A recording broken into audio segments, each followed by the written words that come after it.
Наверное, многие из нас хотя бы раз в жизни оказывались в необычном и опасном месте, но вряд ли какое-нибудь из них сравнится с местом, в котором пришлось побывать Ричарду Харрису, обычному бухгалтеру из Нью-Йорка. Этот мужчина был проглочен огромной анакондой, и то, что случилось с ним дальше, можно назвать просто невероятным. Все началось с того, что Харрис решил подзаработать денег. Нью-Йоркское сообщество зоологов обещало $50 000 тому, кто отправится на поиски анаконды и поймает ее. Ричард решил, что ради такой суммы можно пойти даже на самый большой риск. Мужчина посмотрел несколько видео, в которых рассказывалось о повадках этих пресмыкающихся, собрал рюкзак и отправился за легкими деньгами. Ричард думал, что полностью готов к предстоящей схватке. Тогда бухгалтер и представить себе не мог, что уже очень скоро из охотника он превратится в самую настоящую жертву. Лодка, которую арендовал Ричард, оказалась ветхой и ненадежной, в чем он убедился в первый же день своего путешествия. Весло сломалось, и обломки серьезно поранили руку мужчины. Чтобы облегчить боль, Харрис опустил пострадавшую конечность в воду. Тут-то и начали происходить события, к которым Ричард совершенно не был готов. Опущенная в воду рука мгновенно стала приманкой для стаи пираний, и всего за секунду Харрис лишился большого пальца. Охваченный паникой, Ричард раскачал лодку, и судно перевернулось. К счастью, на берег мужчина выбрался почти невредимым. На суше, осматривая свою рану, Харрис благодарил Бога за чудесное спасение и одновременно с этим проклинал себя за беспечность и излишнюю самонадеянность. Бухгалтер был уверен, что все плохое позади, но, увы, самое страшное только начиналось.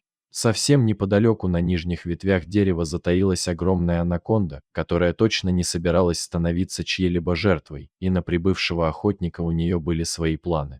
Змея атаковала первой, и Харрис решил использовать прием, о котором он слышал в одном из просмотренных видео. Там говорилось, что в случае нападения удава, человеку нужно лечь на землю и притвориться мертвым, а когда змея начнет заглатывать нижние конечности, поранить ее острым предметом. Такой совет мог дать только тот, кто ни разу в жизни не встречался с анакондой. Но Харрис в любом случае не проверил бы это на практике. Когда мужчина спасался от пираний, он потерял в воде единственный нож. Надежда на спасение угасала с каждой секундой.